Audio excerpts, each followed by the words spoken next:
अल्हम्दुलिल्लाह नहमदुहु व नस्तईनुहु व नस्तगफिरुहु व नु'मिनु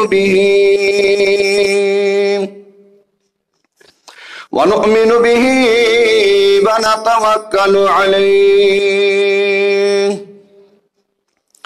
व नऊज़ु बिल्लाहि मिन शुरूरि अनफुसिना व मिन सय्यिआति अअमालिना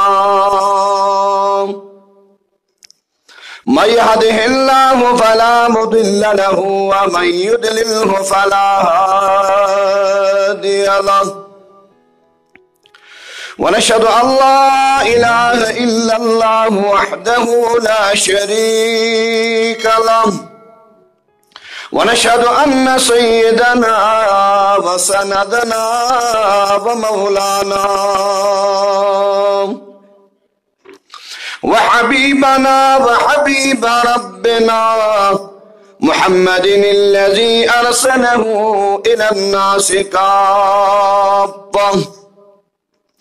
इलन्नासि काफ़्फ़त बशीरन व नज़ीरा व दाइयन इलल्लाहि बिइज़्निहि व सिराजन मुनीरा वसल्लिम अलैहि तस्लीमन कसीरन कसीरा अम्मा बाद फ़अऊज़ु बिल्लाहि मिनश शैतानिर रजीम बिस्मिल्लाहिर रहमानिर रहीम या अय्युहल्लज़ीना आमनुत्तक़ुल्लाह हक़्क़ तुक़ातिही वला तमूतुन्न इल्ला व अंतुम मुस्लिमून वक़ाल तआला फ़ी मक़ामिन आख़र या अय्युहल्लज़ीना आमनुत्तक़ुल्लाह वकूनू मअस्सादिक़ीन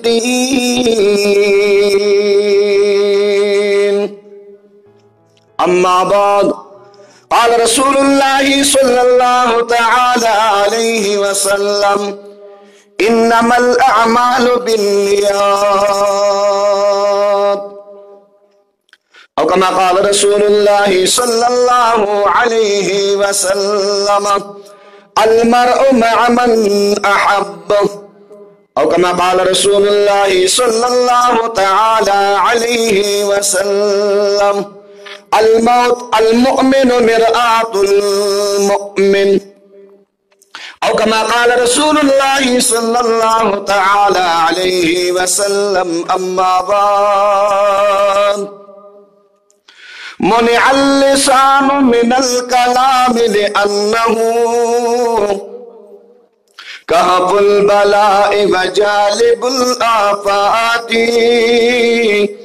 फ़इज़ा नतक़्त क़ुल लिरब्बिका ज़ाकिरन ला तंसहु वहमदहु फ़िल हालाति वमा मिन कातिबिन इल्ला सयबला व युबक़ि दहर मा कतबत यदाहु फला तक्तुब बिकफ़्फ़िका गैर शैइन यदुर्रुका फ़िल क़ियामति अन तराहु गोते ओवैस दूर मगर हो गई करीब बूजहलता करीब मगर दूर हो गया के पे निगाहे साक़िए कौसर न पूछिए आया जो सामने वही मखमूर हो गया या जान लेन आया था या जान लेन आया था कातिल हुजूर की या अपना जान देन भी मंजूर हो गया रिसालत को शरफ है ज़ात अक़दस की तअल्लुक़ से, रिसालत को शरफ है ज़ात अक़दस की तअल्लुक़ से, नबूवत नाज करती है कि ख़त्मुल अंबिया तुम हो। अल्लाह तबारक व तआला फी शान हबीबिही इन्नल्लाह व मलाइकतहु युसल्लूना अलन नबी या अय्युहल्लज़ीना आमनू सल्लू अलैहि व सल्लिमू तस्लीमा। दसी दुरूद शरीफ सासो आवाज मा तराशी पे मोहब्बत बानी।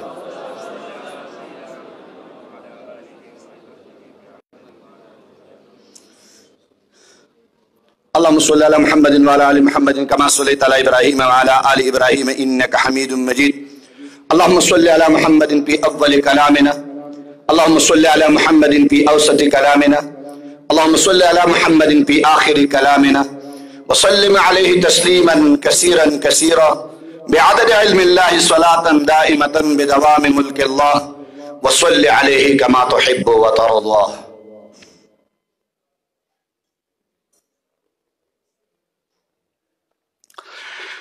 मुहतरमुल मक़ाम काबिल सदअ इज़्ज़त व एहतराम उस्ताज़ुल उलमा मखदूमुल उलमा शेखुल मशाइख पीर तरीक़त रहबर शरीयत हज़रत अक़दस उस्तादुल हदीस शेखुल हदीस हज़रत मौलाना मोहम्मद ताहिर साहब दामत बरकातुहुम व फुयूज़ातुहुम बड़ी मजलिस की तशरीफ फरमा ढेर इज्जतमंद और ढेर कदरमंद हजरात उलमा इकराम तुलबा इज़्ज़ाम दरीकिली और इलाक़े और खैबर पुख्तनख्वा नरागली मुसलमानों प ईमान और प इस्लाम बाने मुज़य्यनो अल्लाह ताला रे पदग मुबारक मजलिस की जमा उस्ता सुदा नास्ता द जनाब मुहम्मद रसूलुल्लाह लम्हे खुशाल गए जनाब मुहम्मद रसूलुल्लाह दसी मीना बाने हुआ है कि बेगाल पैगंबर अलैहिस्सलाम दीदार मेलावशी मुहम्मद रसूलुल्लाह लासी पर मोहब्बत हुआ है पैगंबर शफाअत वाले मुंग तासु उगर्जी कुछ महबूब शफाअत की मुहम्मद रसूलुल्लाह सल्लल्लाहु तआला अलैहि वसल्लम। अल्लाह ताला ने जमा उस्तासु दल तदा नास्ता दद्वानु जहान सरदार मुहम्मद रसूलुल्लाह सल्लल्लाहु अलैहि वसल्लम सरा यौज़े द जन्नत द नास्ती सबब हुए जैसे जानदार अमीन हुआ है, इसलिए कबूलियत पनियत बानी अमीन हुआ है, दसी मोहब्बत वाला अमीन हुआ है, दसी हुआ है लका अल्लाह के कबूल को दा अमीन। जज़ाकल्लाह। हज़रत तशरीफ फरमा रहे मैं हज़रत अल दरखास्त को मैं हज़रत तास दिल तके नहीं तास मराजे जज़ल सुए मा और उस्तादान दी जुमगा अल्हम्दुलिल्लाह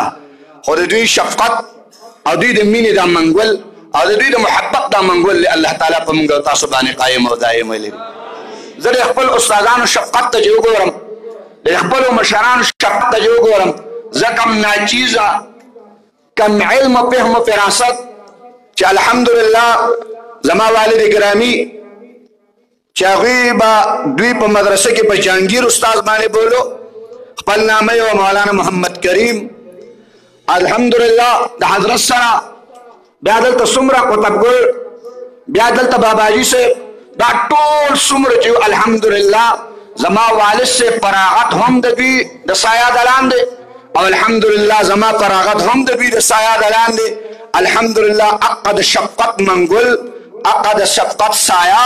अक़द शफ़क़त और दमीन और मोहब्बत नजर अल्हम्दुलिल्लाह नन मुंदीजे तरह रसूल शिस्ता मखे तनासु और स्तासु मखे तयसु अल्फाज वेलिशु दा जमुन कमाल नरे दा कमाल उमदारे तानवीर रहमतुल्लाह अलैहि देर अज़ीम मजमा के वलाओ तानवीर रहमतुल्लाह अलैहि बयान को शब्द तानवीर रहमतुल्लाह अलैहि बयान के یو وکیل پاسېدو او وکیل به چې کوم دی هغه ځای نه د اشعارو په انداز باندې وویله تانوي رحمت الله علیه دا عارفانه بیان دا علمي بیان دا باوقاره بیان چې واورېد نو هغه بلا نه هغه بس ودرېد په خپل ځای کې په ځان پوه نه شو او په دې الفاظ وویل وی تو منور از جمالی کیستی تو مکمل از کمالی کیستی په دغه الفاظ تانوي رحمت الله علیه بیان کوي تو منور از جمالی کیستی تو منور از کمالی کیستی تانوی رحمت اللہ علیہ تصف فرمائی وی میں منور از جمال حاجیم میں مکمل از کمال حاجیم تانوی رحمت اللہ علیہ و جواب کی سب فرمائی وی اشرف علی بخبل جکم دے ندے کچھ راس کمال ہوتا عظمت دے نداد حاجی امداد اللہ مہاجر مکی رحمہ اللہ دا سید الطائف راروان دے تا سبحان اللہ ونویو دزلنم سبحان اللہ ونویو عرض میں داکو الحمدللہ دلتا ناس دا سخپل کمال نگڑو دا دی حضراتو شفقت دے دا دی مین دا دا دی محبت دے واسم حضرت دا درخواستو کو میں حضرت دا شفقت نظر پایا میں چیز قلوب تراشی چیز ہمارا رلے کم دے نو اغراشی و تاوستا بیان کم ورنہ دا حضراتو مخی بیان کول دیر زیاد مشکل ہے اللہ تعالیٰ دی شفقت و سایہ قائم و دائم ستی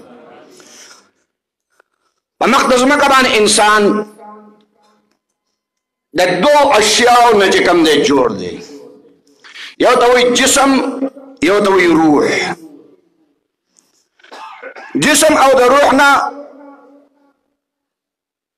دغه دوانو نه جوړ دغه پتلا دغه ډانچا او د جسم تویل شي انسان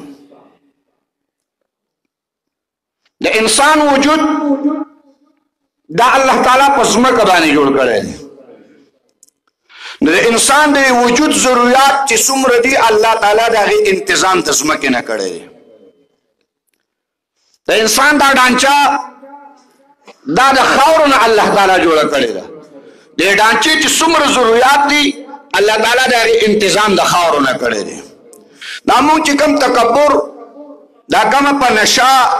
او دا کوم په غرور او دا کوم تکبر انداز اپناوو دا تکبر ټول هغه تکبر دی چې منها خلقناکم وفیها نعیدکم ومنها نخرجکم تارة اخرى زما جامع اصل سلری خاورا زما کور اصل سلری خاورا زما پیزار اصل سلری خاورا زما بنگله اصل سلری خاورا زما چې کوم دی ګاډي اصل وسپنه سلری خاورا زما دا پیسه اصل سلری خاورا دا ټول وجود اصل سلری خاورا یعنی دی وجود ته چې څه ملاویږي خوراک سکاک اغوستن خوردن ګرځېدل سملاستل پاسېدل دا ټول په خاوره باندې که بیډنګ دی نو خاورا که ولا دی نو په خاوره که جوړ دی نو د خاورې اصل چې کوم دی خاوره ده نو زما ستا اصل خاوره ده که زه غرور په خاوره باندې کوم زه تکبر په خاوره باندې کوم زما نشه په خاوره باندې ده زما برید ته وهل په خاوره باندې دي نو که ته تکبر په دنګله باندې کې نو اصل یې خاوره ده که ته تکبر په جامه باندې کې اصل یې خاوره ده که تکبر په پیزار باندې کې اصل یې خاوره ده که په خوراک او سکال کې اصل یې خاوره ده که ګاډي کې ناست د هغې چې کوم دی باغې تکبر کې اصل یې خاوره ده نو ما ستا وجود د خاورې نه پیدا دی او د دې تمام ضرورت الله تعالی د خاورو نه ما او تا لپاره پوره کوي تمام ضرورت د خاورو نه پوره کوي خو دا وجود کې یو قیمتي جوهر دی یو ټوس جوهر دی چې د هغې نه مو ته شکل معلومولی شو نه د هغې ما ته هیئت معلومولی شو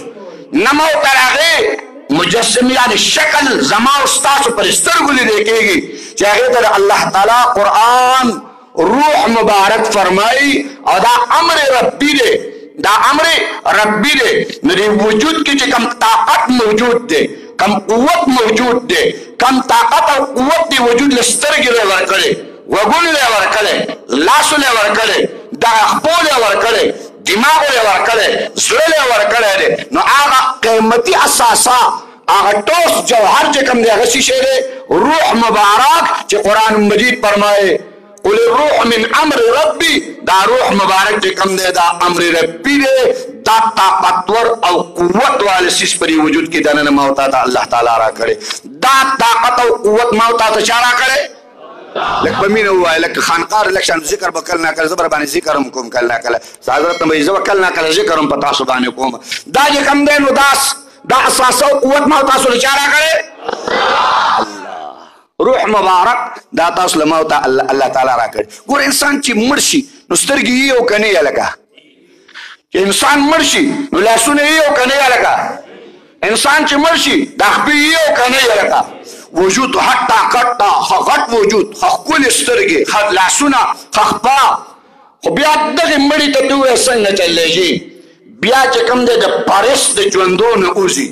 د پارس د ژوندو نه وځي نو خلک چې نوم اخلي نو پلانکې مړی پلانکې مړی اوس دا سا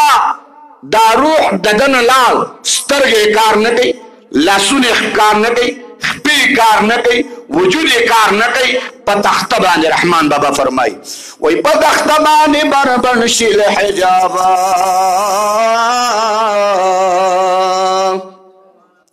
په تخته باندې بربنډ شي له حجابه شرمناک او شرمسار د دې دنیا وجود شته جسم شته بدن شته سترګې شته خو طاقت دې نه الله واغستو هغه قوت دې نه الله واغستو نو لاس هم بل څوک آړې راړې خپې هم بل څوک آړې آړې وجود یې بل څوک آړې راړې اوبه به هم له پاسه بل څوک آړې راړې کفن ورته هم بل څوک اغوندوي ولې هغه طاقت چې دته میلاو هغه دې نه رب کائنات خپل دربار ته پورته کړی دی نو طاقتمن څیز روح دی مونږ په زړه کې چې کوم دی بنګله آباده کړې ده مونږ په زړه کې چې کوم دی چمن آباد کړی دی مونږ په زړه کې چې کوم دی چمنستان آباد کړی دی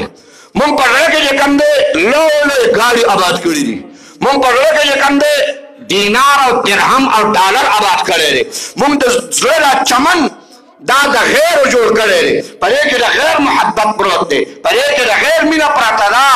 ورنه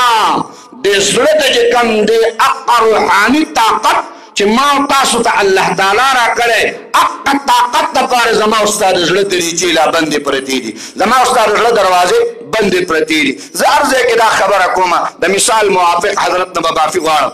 دویم روح طاقتور څیز دی ما د یو سړي وستایي دا روح طاقتور څیز دی مې د الله په ذات قسم د ټول نه طاقتور څیز دا روح دی که نه سهار کې مسجد د جومات ته راشي حضرت اقدس ته وفرمایي حضرت ما بیګا خوب لیدو خوب دې څنګه لیدو یاره جي په خپل کوټه کې پروت وم او په کوټه کې پروت وم جي خوب مې ولیدو بیګا مې ټوله شپه چې کوم دی په مدینه منوره کې تېره کړې ده بیګا مې ټوله شپه په مدینه منوره کې تېره کړې ده نو حضرت به وي تلی به یې که نه جي تلی خو نه یم په کوټه کې پروت وم حضرت ودوی دروازه به کوله وه نه جي دروازه هم بنده وه حضرت ورته وایي نه نه بره دا کړکۍ به کوله نه حضرت کړکۍ هم بنده وه حضرت به ودوی نه لاندې سور نه جي یخني وه بلکل داسې پلستن مې د ځان نه راتاو کړې وه چې د ګردو نوانه بلکل پټ مکمل چې کوم دی پروت وم حضرت بیګا مې ټوله شپه په مدینه منوره کې تېره کړې ده سار خوشحاله خرم را پاڅېدم بیګا مې ټوله شپه مدینه منوره کې تېره کړې ده نو حضرت ورته وایي چې ښه تا ټوله شپه مدینه منوره کې تېره کړې ده ستا دا بدن به تللی نه جي بدن خو زما په کټ کې پروت و ما خوشحالي وه خو چې را پاڅېدم نو سکون او آرام راته میلاو چې بیګا مدینه منوره کې وم هلکه د ده دا وجود په دې کټ کې پروت و د ده دا بدن په دې کټ کې پروت و دا راته ووایه چې دغې مدینې منورې ته د دې دا سیلونه چې کوم دی د دې بدن نه چې دوجار شوي هغه څه شي کړي دي وایه څه شي کړي دي مونږ خو چې خوبونه یې نو تنویر رحمت الله علیه حضرت لراغه حضرت ما بیګا خوب لیدلی حضرت ډېرو شوق کېناست، په لذت کېناست، په مزه باندې کېناست چې حضرت ما ته ښه تعبیر راکړي. تنویر رحمت الله علیه ورته فرمایي څه خو؟ وایي حضرت بېګا مې خوب لیدی چې په هوا باندې ګرځم، په هوا باندې ګرځم. تنویر رحمت الله علیه ورته وفرمایل ښه دا خوب دې لیدی؟ ویل او چې بېګا په هوا باندې. ویل که زه بزرګ یم. تنویر رحمت الله علیه ورته فرمایي لږه کمه خوره، ډېره مه خوره، لږه خوره، لږه خوره چې کار دې کېږي. تا دومره خورې چې په هوا کړې، ته په هوا باندې چې کوم دی ګرځولې. عرض مې دا کوم محترم عزیزه، دا روح مبارک دته خوراک پکار دی، دا روح مبارک دا قوي کول پکار دی، دا روح مبارک مضبوطول پکار دی. سعدي بابا ډېر هوښیار سړی پیر شوی. سعدیه شیرازیه غوغا مکن در اینجا نازک مزاج شاهان تابع سخن ندارت. سعدي بابا ډېر هوښیار او ډېر عاقل او ډېر عجیبه انسان تیر شوی دی. سعدي بابا فرمایي زه سعدي وم نو په سفر روان شوم، په سفر روان شوم. پخوا د بزرګانو نیکان د سیاحینو ګرځېدل به. سعدي بابا فرمایي په سفر باندې روان شوم نو په لاره تېرېدم نو سپلی مې وشلېده. چې سپلی مې وشلېده نو دا سپلی مې سره واخېسته. نو زمونږ د شان سپلی خو نه وي، نه داسې بوټان لکه رانین چې دي چې ما ورته په خټو کې را روان یو څه پروا هم نه وي. خو کمزور یو د هغې زمانې چې کوم دی کمزوري څیزونه به فیضار جوړ کړی. نو سعدي بابا فرمایي دا سپلی مې داسې را واخېسته. ما چې ته وشلېدی خو سفر خو ډېر لوی دی، خو په هر حال وي روان شوم. چې روان شوم نو یو مې پخپو ده او یو داسې روان یم. نو چې سمن زه پاسېدم ول نخپه کې مې ازغی لاړ. نو د صحرا او د للمې د وچې او د دې چې کوم دی ازغی خو ډېر زیات خطرناک دي. ویخپه کې چې مې ازغی لاړ ورته کېناستم.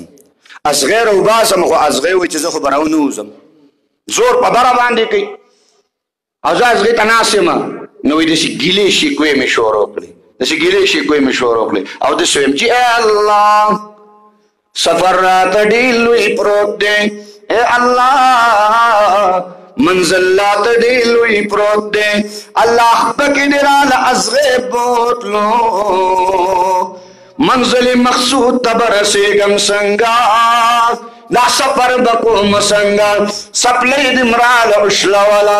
دلته دې راله چې کوم دی خپه کې ازغی هم بوتلو. ای الله منزل ته به رسېږم څنګه، زما دا تګ به په دې لاره باندې څنګه کېږي. سعدي بابا فرمایي دا ګیلي او دا شکوې، دا ګیلي او دا شکوې چې کوم دی زما ستا زړه کې راځي او دا کېږي د خلکو په زړه کې ګیلي شکوې راځي، ګیلې شکوې راځي. کاکاګان چې کوم دی په لاره کې ولاړو چا ورته ویل لمونځ یې کړی، په لاره کې د منځونو والا نه یم. یاره که چېرته تلاوت او ذکر کوې او که نه نه ذکرونه میکرونه ملا پوهېږه او ذکر پوهېږه او تلاوت پوهېږه او ملا پوهېږه، په لاره کښېنه. ویل ولې؟ ویل ذکر خو به چې کوم دی هغه سړی کوي چې په شیرګل کې غټ مارکیټ دی، هغه به ذکر کوي. په شیرګل کې چې کوم دی لوی دولت دی، جایداد او ځمکې ده، قطبګل کې چې کوم دی د ځمکو برمار دی، هغه به ذکر کوي. ما له الله سره یې کړي چې ذکر وکړم، ما له خو تش تورخان شی یم، ما له الله سره یې کړي ذکر کې. هغه هوښیار و. ویل یو خبره کوم زه خو په لار روان وم خو تا سره مې یو خبره پېښه شوه، ته خو ډېر هوښیار سړی ما ته ښکاره شوې، خو خیر دی دا خبره ستا نه زما پوره کېږي. هغه ورته ویل څه؟ ویل زه د بادشاه قاصد یم، زه د حاکم وقت قاصد یم. ما ته یو خبره ویلې. څه خبره؟ ویل بادشاه زوی دی د هغه اپریشن دی د کچې ګوتې، او دا کچې ګوته دی نه بادشاه پرې کوي، خو طبیب ورته دا خبره کړې ده چې دا کچې ګوته ستا نه کله پرې کومه نو داسې یو بل کس راوغواړه چې د بادشاه د دې بچي نه دا ګوته څنګه پرې کړو چې د هغه ګوته ورته واچو، چې بلکل په سا کې چې کوم دی د هغه ګوته دې ته راشي. نو بادشاه چې کوم دی غوښتنه کړې ده. نو دا سړی ورته وایي چې ته روغ یې؟ هغه ورته ویل خیر دی ځه زه لیونی سې خو یو خبره بله واوره، دا کچې ګوته نه ده د دې بلې چې کوم دی د بادشاه نه 10,000 دراهمه واورم. هغه ته روغ نه یې. هغه ورته ویل زه د بادشاه سره نور هم خبره کوم 50,000 دراهمه به والم. هغه ویل تا چې کوم دی دماغ اوټ دي. هغه ویل زه بادشاه سره به زه خبره وکړم 100 دراهم به ورته واخلم. خو دا کچې ګوته هغه ویل ته خو بلکل دماغ دې اوټ دي. خو ویل وستا دا خبره کوله چې الله ماله دې سره کړي دي، د الله بنده را یو کچې ګوته دې د لکونو دراهمو الله تعالی در کړې ده. دا د لکونو مونږ وایو که نه؟ پر یو پیغمبر علیه الصلاة والسلام فرمایي د ځان نه اعلا ته مه ګوره، د ځان نه بالا ته مه ګوره، د ځان نه اوچت سړي ته مه ګوره، د ځان نه لوی بندې ته مه ګوره. الله اکبر. اکابرو خبرې عجیبه خبرې. زمونږ شیخ او زمونږ مرشد مولانا زرمان هزاروي صاحب نور الله مرقده وجعل الجنة مسواه زما تقریبا 98 کې د هغوی نه بیعت و. نو حضرت سره چې کوم موږ په پنډۍ کې وو نو د حضرت ټول کور چې و هلته دا تقریبا 3.5 مرلې کور و. 3.5 مرلې کور و. نو حضرت یو ورځ مونږ سه یوړل نو حضرت ما ته ویل دا کور ته رادننه که.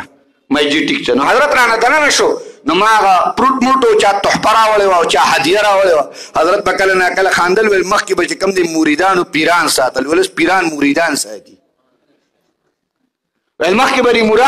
مریدانو به څه ساتل پیران به یې ساتل چې پیر صاحب له روان یم هدیه به یې وسمه تحفه به یې وسمه. ویل اوس چې کوم دی پیران صاحبان وي چې مرید ما خفه نه شي دا رانه ناراضه نه شي او دا چې کوم دی نو بس بل طرف ته باغ ونه کړي. اوس خو مونږ دې ته رارسېدلي الله تعالی چې کوم دی مونږ کې عقل سلیم پیدا کړي او قلب سلیم خاوندان دی الله تعالی ما ورته جوړ کړي. عرض مې دا کړو حضرت سره دننه نه وتم چې حضرت سره دننه نه وتم نو دا د جومات دا محراب چې و دا د حضرت په کمره کې دننه و. دا محراب چې و دا د حضرت په کمره کې دننه و. نو ما چې ارسه کېښودل نو حضرت ما ته داسې وکتل ما ته ویل دې محراب ته وګوره که نه مې جي حضرت ما ته ویل چې کله زه وځم که نه دا محراب ښکل کړمه دا محراب ښکل کړمه او زه الله شکر دی چې ستا د کور محراب زما په کمره کې دی الحمدلله ستا د کور محراب دا زما په کمره کې دی. او بیا ما ته ویل راځه زما چې کوم دی محل وګوره ما څومره غټ محل کې ستا پیر اوسېږي راشه محل خو وګوره. الله اکبر بس یو دغه کمره او یو د دوی چې کوم دی دا ستوګنې کمره وه بس دا د حضرت ما ته وایي دا ستا پیر صاحب یې په دې غټ محل کې چې کوم دی اوسېدل کېږي. حضرت په دا یو لفظ ډېر عجیبه وی وایي چې زه کله راشم محل ته وګورم نو دا بچي خفه شي دا بچي خفه شي کور والا خفه شي واړه خفه شي نو زه ورته چې وګورم نو ما سترګو کې اوښکې راشي. نو هغوی ولې وایي زه ورته وایم چې زه خپل کټ ته وګورم نو ما ته د پیغمبر علیه الصلاة والسلام حجره مبارکه راغلی شي. زه هم د دواړو جهانو سردار خو داسې کمره نه وه لکه زما چې ده د پیغمبر علیه السلام خو داسې حجره نه وه لکه زما چې ده. ما ته خو نن کټ پروت دی ما ته نرمه بستره پرته ده او د پیغمبر علیه الصلاة والسلام بستره څنګه وه هغه بستره وه چې عمر یې په ژړا کړی دی هغه بستره وه چې د عمر د سترګو نه اوښکې به یې ولیدي هغه بستره وه چې حضرت عمر رضی الله تعالی عنه ورته وکتل نو په ژړا شو د الله حبیبه قیصر او کسرا څنګه دي او د الله حبیبه ستاسو بستره هغه بستره ده چې ستاسو په وجود باندې نښې پرتې دي ستاسو په وجود باندې نښې پرتې دي. الله اکبر الله تعالی د اکابرو دا شفقت او دا سایه قایم او دایم لري. دا زموږ دپاره سکون دی دا زموږ دپاره عرض مې دا کوم محترمو عزیزانو زه ځینې وخت کې ملګرو ته یم زه یم شکر الحمدلله موږ د خپلو اکابرو خپلو سلفو دا سبق راکړی دی. مه تماشه د غیرو کوئ مه تماشه د بنګلو کوئ مه تماشه د جاګیرونو کوئ مه تماشه چې کوم دی د نشیو کوئ. الحمدلله ما او تا ته الله عزت او وقار راکړی چې خپل بندګان مؤمنان یې پیدا کړو الحمدلله. نو عرض مې دا کو محترمو سعدي بابا فرمایي نو کې مې رالل چې سپلی او پیزار دی وشتلو پکې دی ازغې ته منزل بسنګي فرمایي ته سعدي بابا و یو اواز به راوړو دی هوا دی چپو نو اواز به داسې راتلو یا الله ستا لاک لاک شکر دی یا الله ستا لاک لاک مهرباني دي یا الله ستا لاک لاک انعامات او احسانات دي. سعدي بابا فرمایي وی دی آواز تا جی میں قتل کیا اللہ نہ عباد شتا نہ سور شتا نہ انسانان شتا نہ دا ابو درک لگے گی اے اللہ ستا دا خدا نظار شما آواز دارا جی اللہ ستا لاک لاک کرم دے یا اللہ ستا لاک لاک مہربانی دا. سعدی بابا فرمائی خپک میں ازغے تلیو خپی میں درد کو خوچ دا آواز میں کلوا ریدو دردم ختم ہو تکلیفم ختم شو بایچ سعدی دی آواز پس زان ارسوا دا سوک دے کی دمر دے منی آوازی دے شندو نرا روان دے دا سنگا دل زان ارسوا. سعدی بابا فرمائی وی پر لک دق صحرا کے پس روان شو چې بلک د صحرا کې روان شم چې ګورم پرې صحرا کې یو بوټی پرته ده بی نشته صرف لاسې دي او د خپل وجود داسې تاوی راتاوی داسې تاوی راتاوی. سعدي بابا فرمایي وی چې څه ورالمه وی سلام واچو السلام علیک وی چې سلام می واچو وی دا بوټی راته د هغه ځای نه اواز کوي وعلیکم السلام مرحبا سعدي سعدي په خیر راغلی مرحبا شه سعدي بابا فرمای وی زه لیونی کړم ما چې دا خو بوټی نه ده دا خو چې کوم دی د علم و عرفان غونډۍ ده دا خو عظیم هستی براته ده سعدي بابا فرمای حیران کړم وی زما نه هغه درد هیر کو زما نه چې کوم دی هغه خپل غم یې رانه هیر کو او دا د الله د قرآن فیصله ان مع العسر ویل ان مع العسر سختۍ پسې چې کوم دی وروسته څه شی بیا راحت او تکلیف خو شکر گزار دی الله ما او تا جوړ کړي موږ شکر گزار نه یو چې شکر گزار یو بیګا مې یو مکتوب کتو بیګا بیان نه رالم نو د حضرت مشرانو دعاګانې زه هله سملم چې پرې سینه راته کتاب چې کوم دی پروت یو زه پې لاندې اوده شم ماله بیا خوند نه کوي نو بیګا مې یو مکتوب کتو د یو بزرگ مکتوب دی د بل دپاره نو حضرت ته لیکلي دي چې حضرت کیا حال ہے نو د هغه ځای نه جواب څه میلاو شوی عارفانه جواب محبت والا جواب مینې والا جواب الفت والا جواب د هغه ځای نه ډېر زیات عجیبه جواب چې کوم دی میلاو شوی دی او حضرت کیا حال ہے نو حضرت ته جواب کې لیکلي وی اللہ کے قضا و قدر پر راضی ہوں اللہ کے قضا و قدر پر راضی ہوں اور اللہ کی محبت اتنی ہے کہ دن میں 2-3-4 مرتبہ مجھے یاد کرتا ہے بتا جواب دا حضرت دلے بیا بل مکتوب اگر آئے گئے حضرت میں نہیں سمجھا حضرت کوئی نشم حضرت ما دا پتہ اولا لگے دا حضرت تو بیا پہ جواب کے دیم مکتوب کم دا خبر لکے لے دا چې په ما باندې یو تکلیف دی چې کله هغه تکلیف په ما باندې شروع شي هغه درد په ما باندې راشي نو په دې درد کې چې کوم دی ما ته دوم لذت حاصلېږي چې زه چې کوم دی تاوېږم راتاوېږم او په دې درد کې الله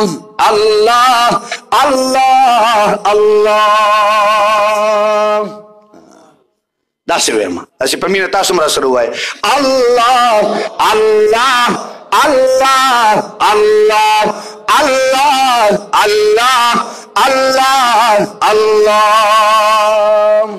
د دې بېل لذت دی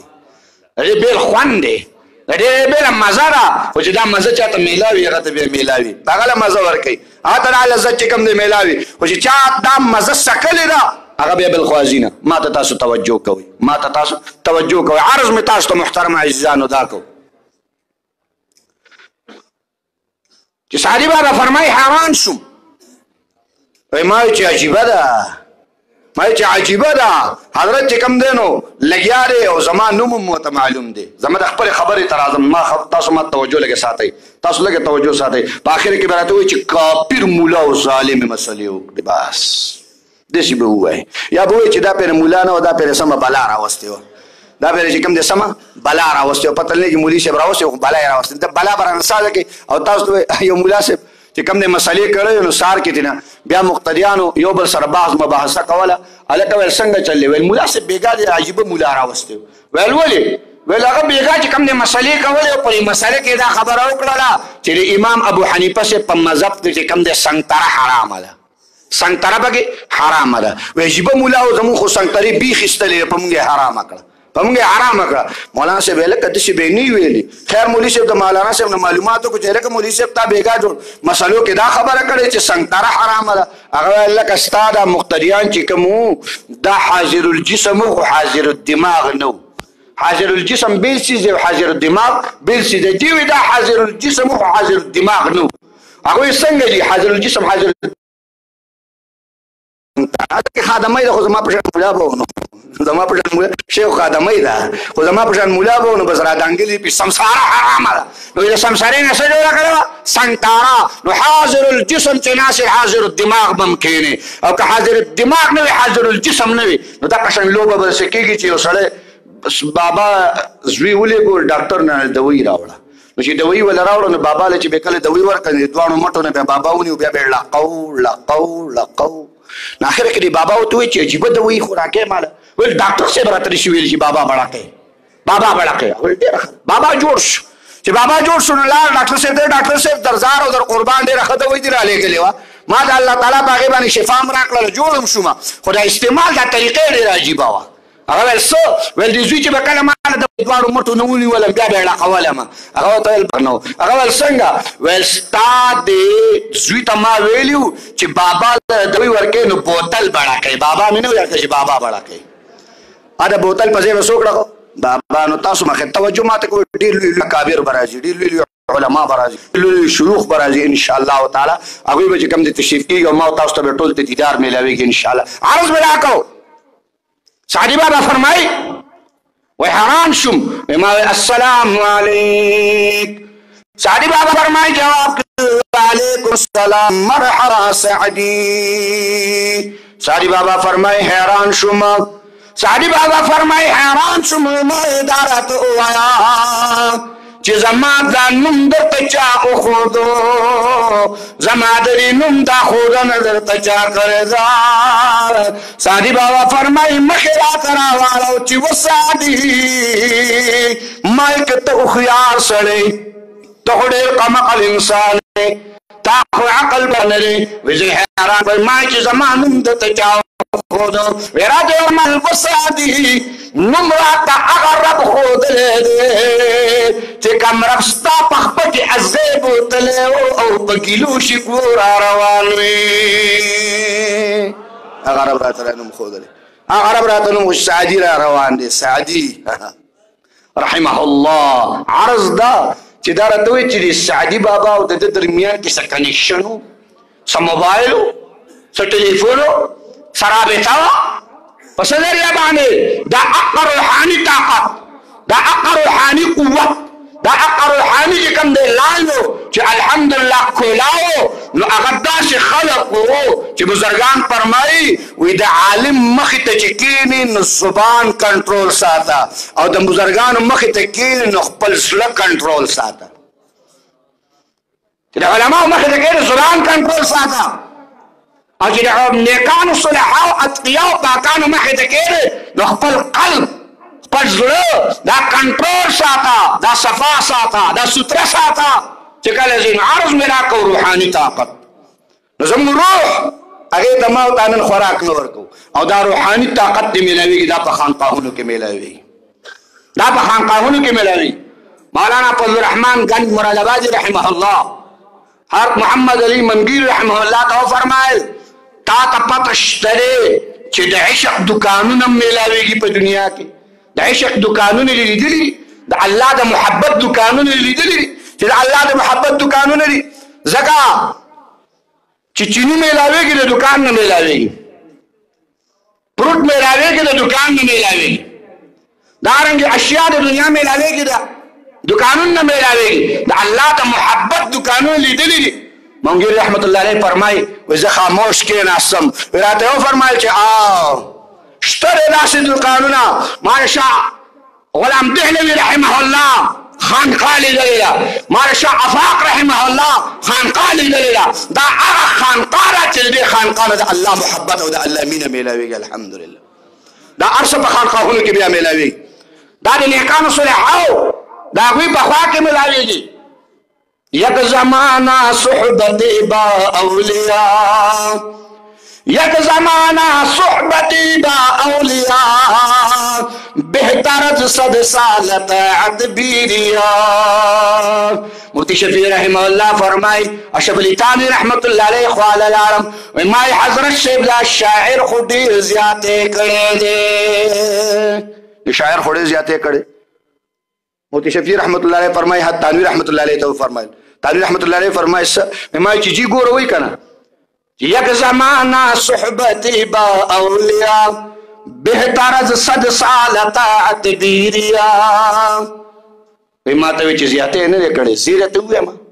زیره ته ووایم مفتی شفیع رحمه الله فرمایي ما چې حضرت داسې ووایي وایي مفتی شفیع رحمه الله فرمایي تھانوی رحمت الله علیه داسې وفرمایل یک زمانہ صحبتی با اولیاء بہتر از 100 سال طاعت بیریا وی اگر 100 یاد کرے زه ته هم چې 100 کال نم اعلا ده 100 کال نم اعلا ده مفتی شفیع رحمه الله فرمای ما تاسو کې حضرت اخو 7 سال یادو تاسو لکته ورسول ورته ویل چې واوره کته عبادت کې نو یقین دې پنشت قبول شو کو قبول نشو عبادت کې قبول شو کو قبول نشو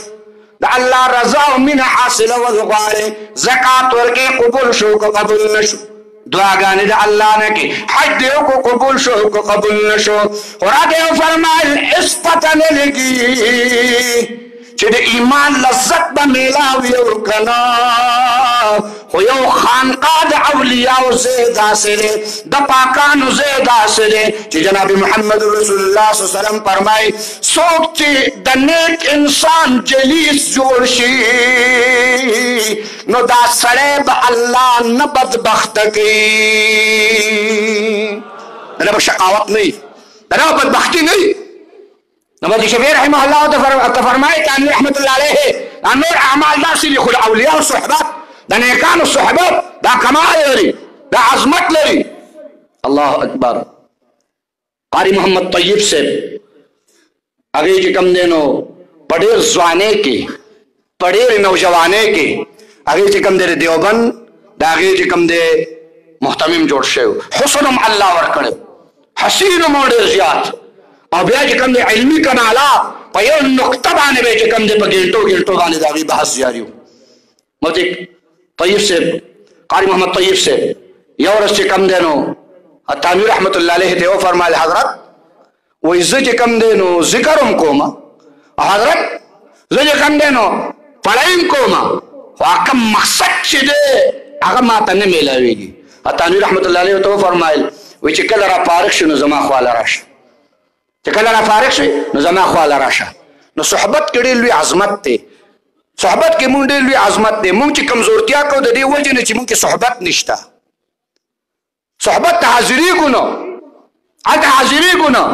اوس ولا چې کوم دی بس صرف د موبایل باندې رینګو کې زموږ حضرت به فرمایل چې کوم مرید د خپل پیر نه ځان خلاصي نو صرف په موبایل باندې رابطو کې حضرت دعاګانې کوه نو حضرت دعاګانې کوه نو بس حضرت خو شفقت لري بزرگان شفقت لري چې ولې به نه کوو دعا متوسلینو ته ټولو ته دعاګانې کوي د دې مرید دپاره د واده دپاره ټیم یې د رشته دارو د کویدن دپاره ټیم یې د رشته دارو د ګپ شپ دپاره د یار دوست دپاره ټیم یي خو که ده ته ټیم نه میلاوي نو خپل مرشد او د خپل پیر خوا حاضرېدو ته ورته نه میلاوي حالانکې سکون ځای خدا دی حالانکې د آرام ځای خدا دی حالانکې چې کوم د ایمان ښکلا او زینت خو همدلته میلاوېږي مفتی بیت الله رحمه الله درس حدیث کې ناستو درس حدیث کې وفرمایل طالبانو که د حدیثو علم غواړئ که د حدیثو علمیت شان غواړئ که د حدیثو تشریحات غواړئ که په متن باندې خبره غواړئ د حدیث نو مفتی کفایت الله رحمه الله به یو لفظ تاسو ته داسې ښکاري شي لکه د نور چې څنګه ښکاره دی د حدیثو مبارکو او که د حدیثو کیفیات کتل غواړئ که د حدیثو رنګینۍ کتل غواړئ که د حدیثو ښایست کتل غواړئ که د حدیثو ښکلا کتل غواړئ که د حدیث چې کوم دی د دې مزه حاصلول غواړئ نو دا نو مفتی کفایت الله سره نه میلاوېږي ویو فرمایل خواجه عبدالمالک صدیقی رحمه الله د هندوستان په دوره ورته وفرمایل که دا کیفیات معلومول غواړئ نو خواجه عبدالمالک صدیقی راغلی لاړ شئ د هغې خوا کې دا منزه هلته میلاوېږي دا لذت هلته میلاوېږي دا خوندونه بیا هلته میلاوېږي د الله په ذات قسم د هر څه هلته قاري محمد طیب صاحب فرمایي وایي چې حضرت وفرمایل وایي زه لاړم وایي چې زه کله لاړم نو چې مونږ لاړ شو نو مونږ خو د خپل پیر او د خپل مرشد نه ښه ډېر لوی عزت غواړو که نه څه حاصلول هم غواړو او عزت هم غواړو چې نه په اکرام او ښه په عزت حالانکې نن سبا هغه دور نشته دی الحمدلله حضرات چې کوم دی قدر کوي زمونږ عزت کوي زمونږ چې کوم خپل مرشد او پیر له لاړو قاري محمد طیب صاحب فرمایي راته وایي چې رالې ما چې حضرت رالم راته یې وفرمایل چې دا پیزار ځای نه دی دا پیزار ځای چې څوک منزل راځي د دوی دا پیزار ټیک کوه چې څوک منزل راځي د دوی دا پیزار ټیک کوه الله اکبر قاری محمد طیب صاحب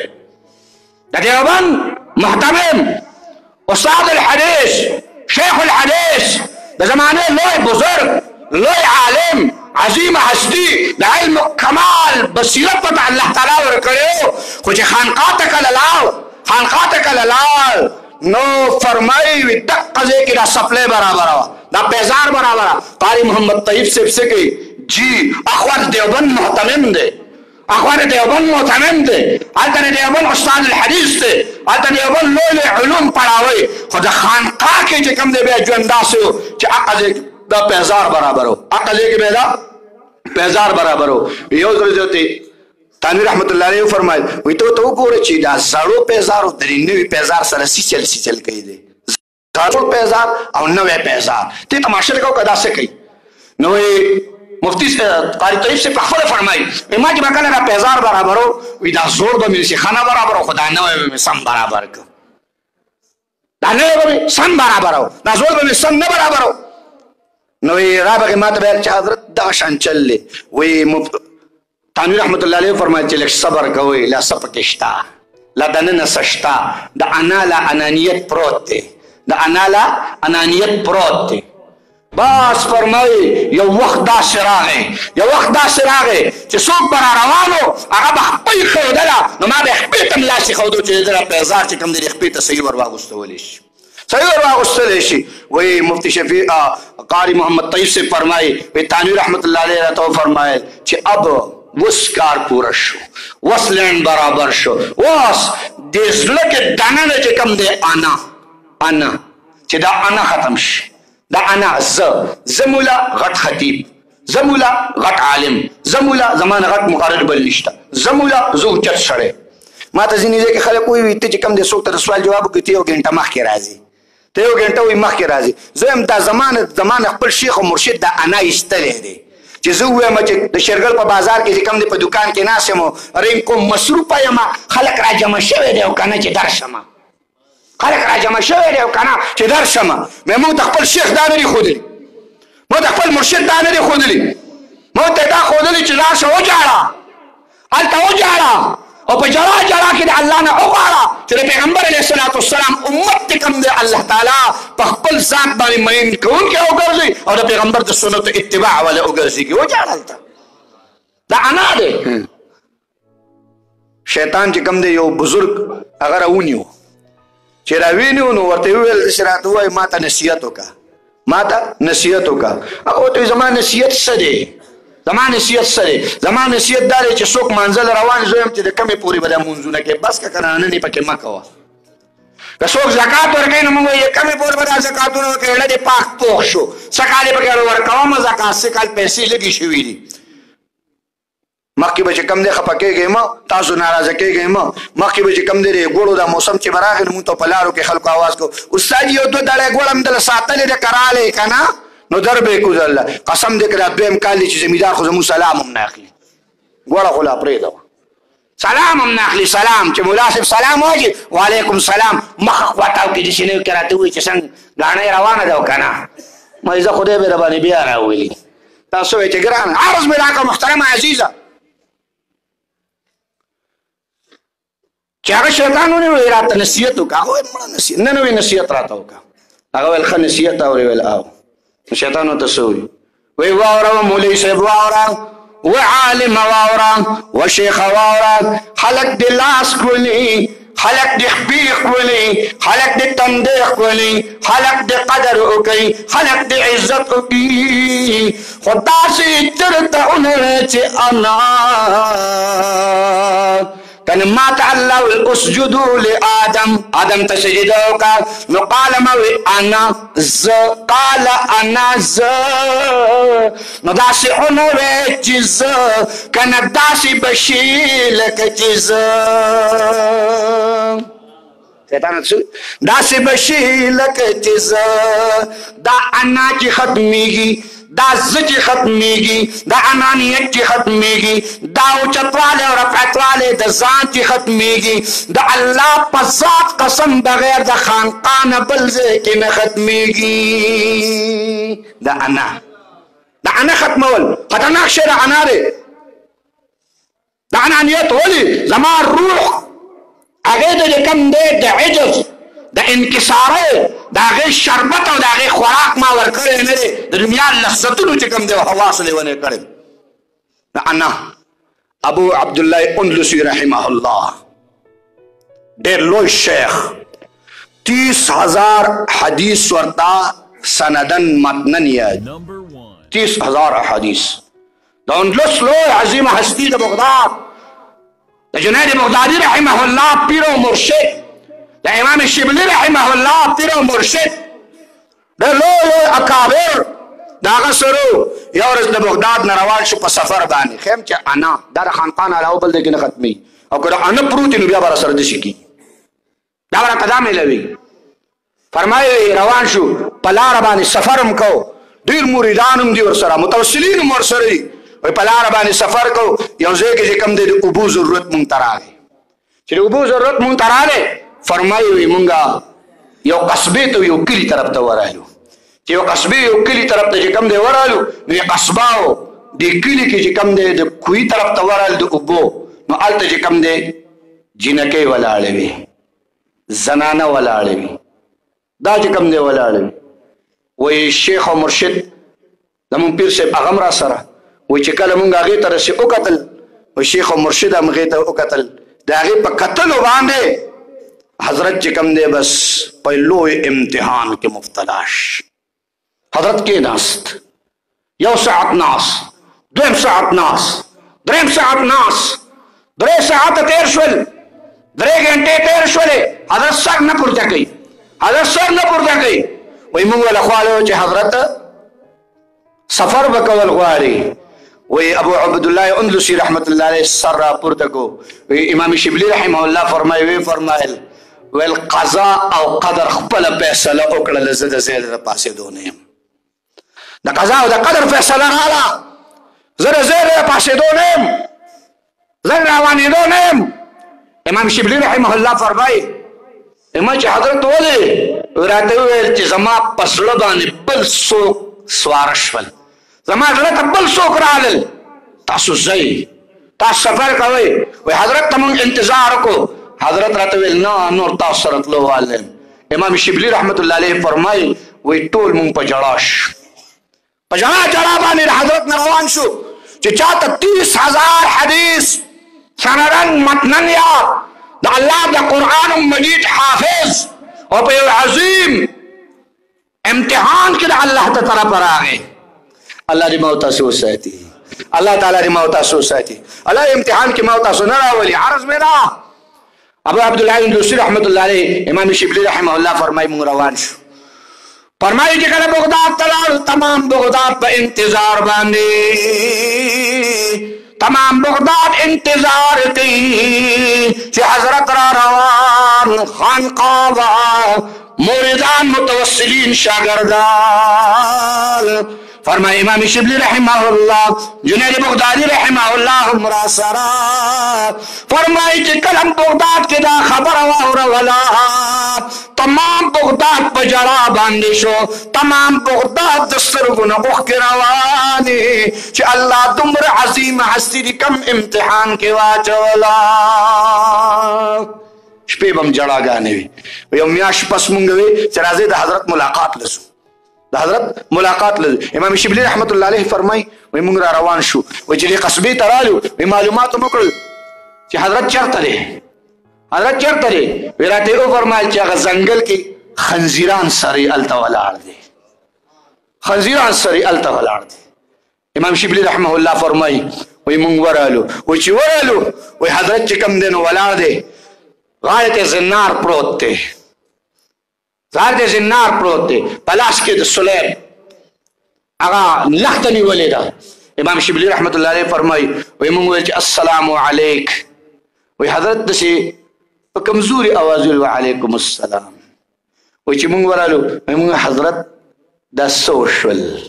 حضرت دا سوشول وی حضرت دا سر راپور تک چی سر راپور تک جنل پا جڑاش اور پا جڑا جڑا کیوں فرمائل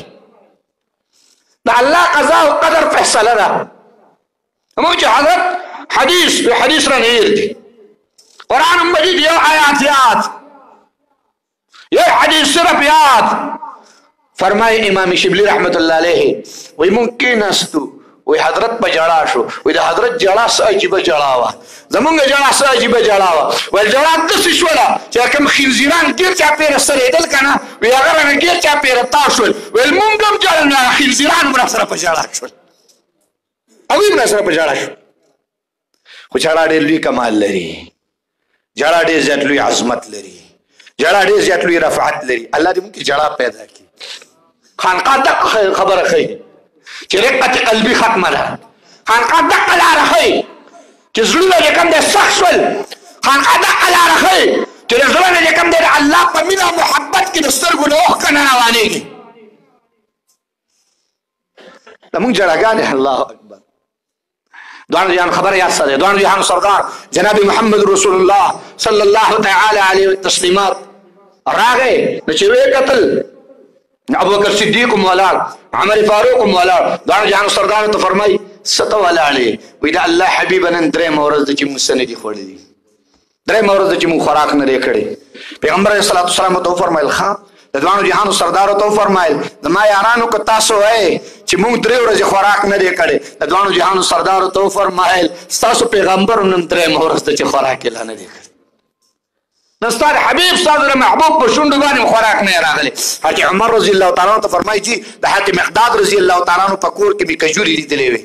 حضرت هلته به لاړ شو کجوري به وخورو د دوانو جهانو سردارو ته فرمایي د حاتم مقداد رضی الله تعالی عنه کور جی دوانو جهانو سردارو ته فرمایي ځئ چې ځو نیمه شپه را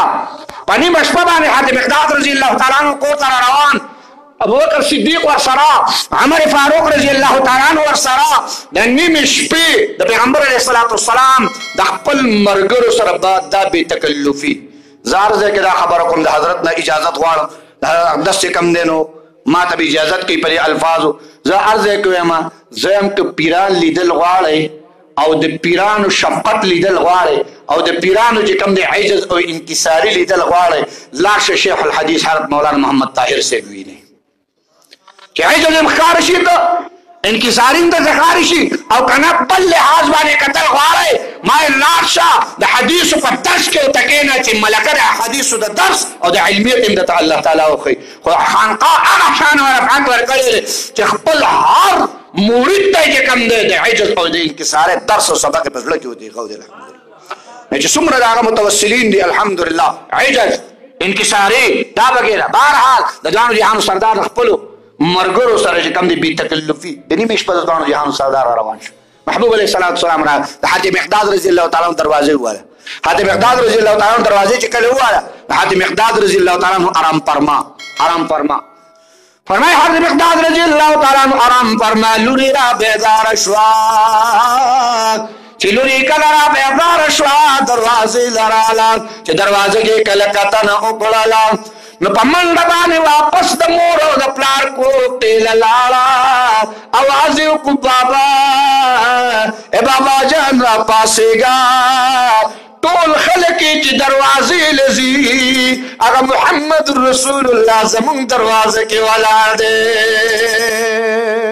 خلک دروازې له ځي نن محبوب زمونږ دروازې له راغلی نن د دوانو جهانو سردار زمونږ دروازې له راغلی کور کې په نیمه شپه باندې خوشحالي جوړه شوه حاتم مقداد رضی الله تعالی عنه راپاڅېد چې کله راپاڅېد زر راغی دروازه یې پیله کړه چې دروازې څنګ کوله وکړه خو چې ویې کتل د 14 سپوږمۍ مخې ته ولاړه الله اکبر حاتم مقداد رضی الله تعالی عنه ته فرمایي د الله حبیب زار او قربان د الله محبوب زار او قربان زه به درغلی تاسو به حکم فرمایلی د الله حبیب تاسو دلته رالی د الله محبوب تاسو دلته رالی د دوانو جهانو سردار ته وفرمایل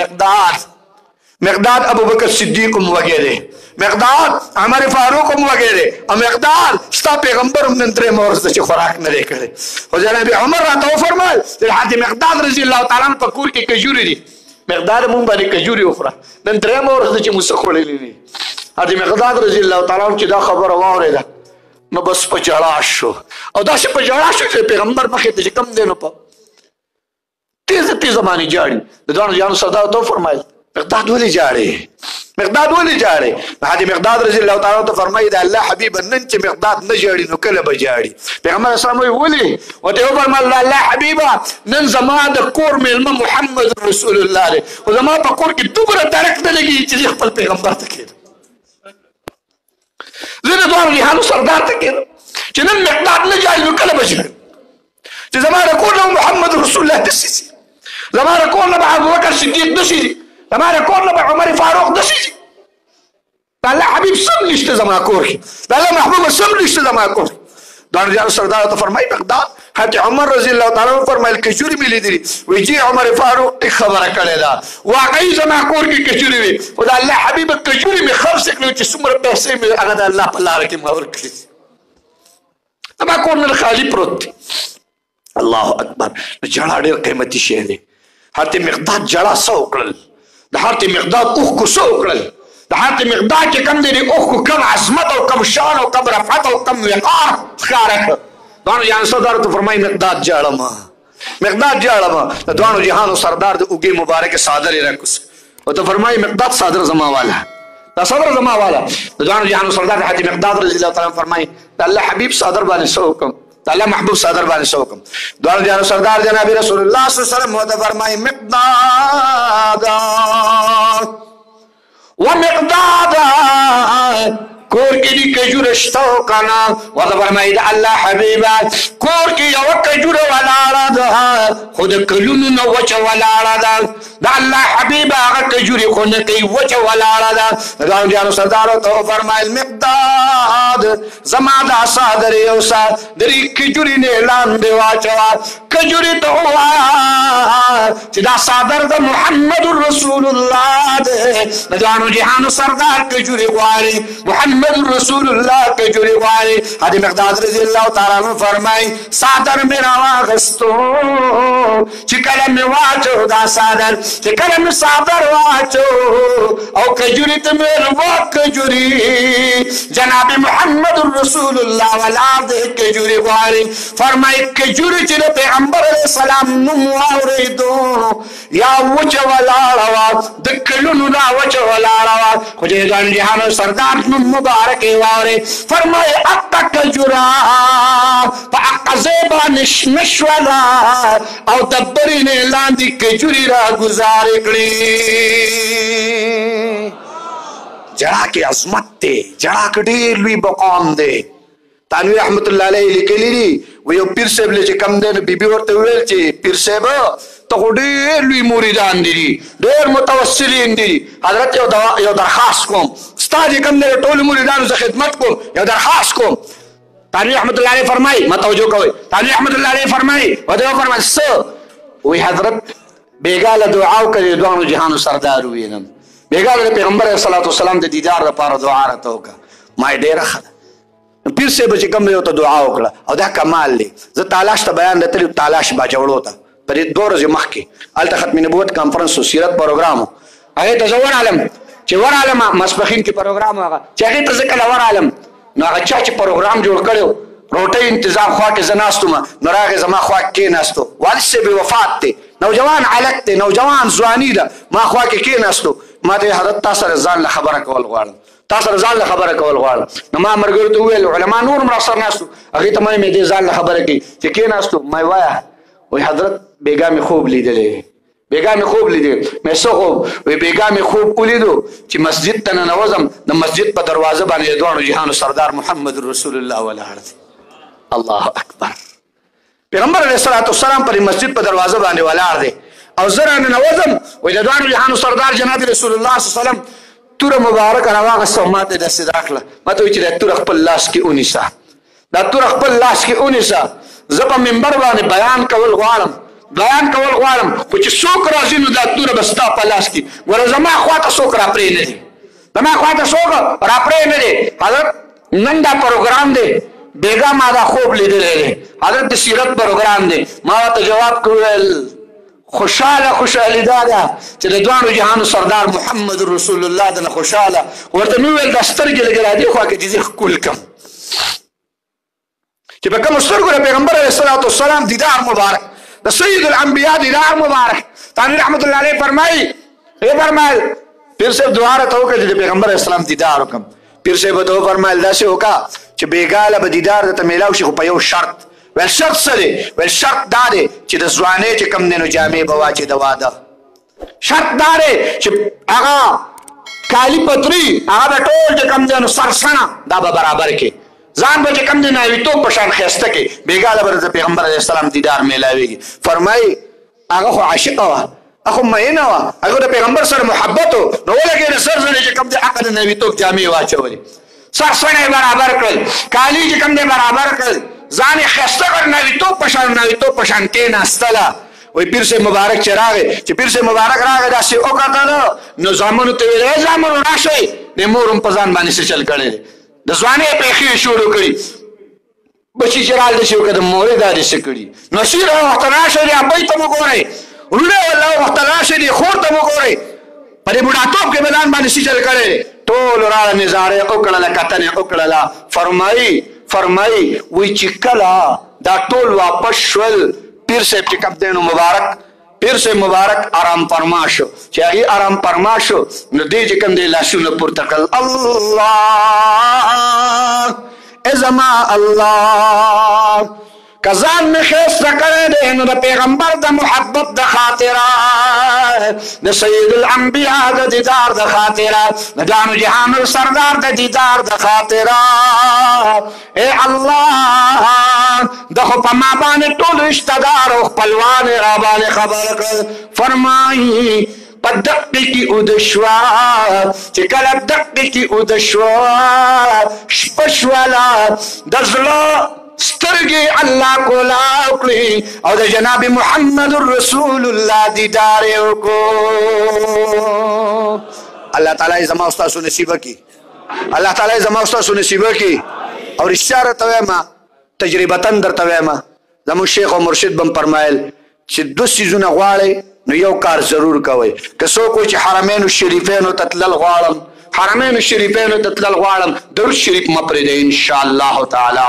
دا د پیسو کار نه دی، دا د دولت کار نه دی. درود شریف لولئ انشاءالله د حرمینو شریفینو دیدار به الله تعالی درکوي. دویم که څوک غواړي چې د دوانو جهانو سردار دیدار وکړم، د پیغمبر علیه الصلاة والسلام دیدار وکړم، حضرت ته فرمایل د سنتو اتباع او په پیغمبر علیه الصلاة والسلام باندې درود مبارک انشاءالله. تجربتاً درته وایم د پیغمبر علیه السلام دیدار به ته میلاویږي انشاءالله تعالی. عرض مې راکړو چې دیدار میلاو شو، د خوب هغوی را پاڅېدل، چې د خوبه کله را بیدار شول نو حضرت چې کوم دی تهجدو باندې ولاړو، سلام یې وګرځو، بیبي ته یې وکړو بیبي دیدار میلاو شو،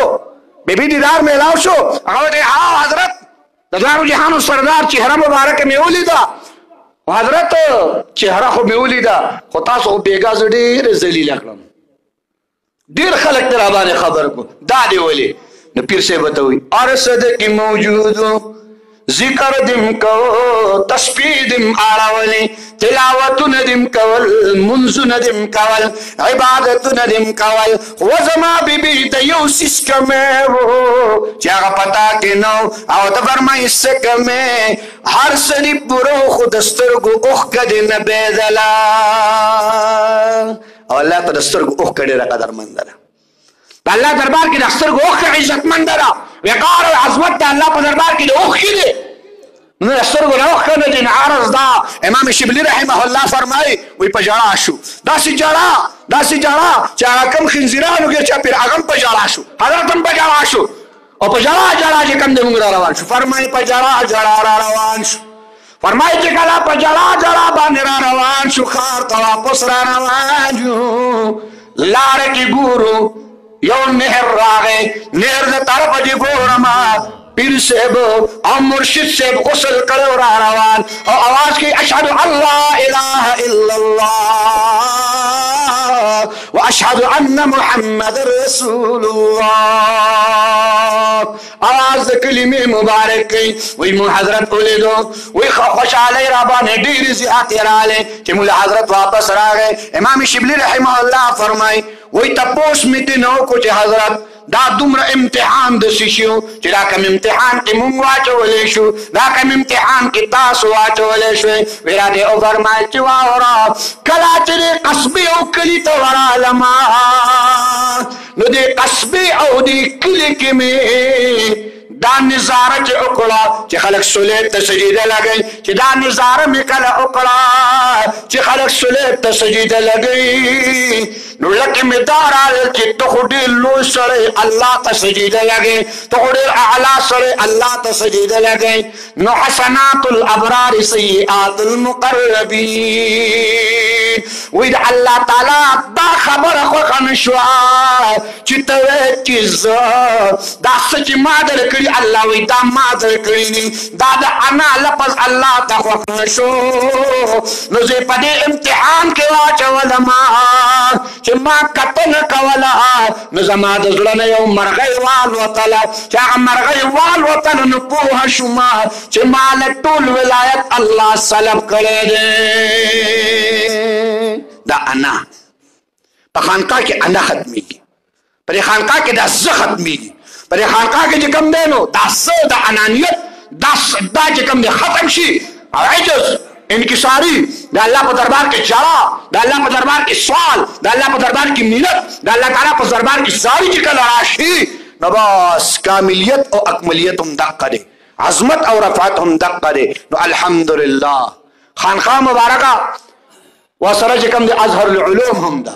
واسرہ جکم دے خانقاہی درس ہم دے زمونگا اکابر علماء دیوبند جکم دے الحمدللہ دا مجمع البحرینی دا مجمع البحرینی الحمدللہ چی پا یو طرف بانے دا اللہ لاکھ لا کرم دا علم سند وی نو ببل طرف بانے دا نسبت چکم دے لو روحانیت سلسلہ ہم الحمدللہ دا نن آخانقاہ ہم دارا چی الحمدللہ دا علم سرطاج دا علماء استاد مخدوم العلماء لے پا یو طرف بانے نو الحمدللہ بل طرف دا جکم دے خانقاہی نسبت ہم دے الحمدللہ دا خانقاہ دا جکم دے پسدونو کی دا اللہ مینا دا اللہ محبت دا اللہ وفا دا اللہ الفت چکم دے دا دا اغی زینی دلتم دا درس ملاوی دلتم دا سبق ملاوی دلتم دا مینا ملاوی دلتم دا محبت ملاوی نو انشاءاللہ و تعالی دے خانقاہ سر بدا خپل نسبتون قائم و دائم ساتو تاسوے آمین اللہ تعالی نے زمون دا نسبتون قائم و دائم ساتی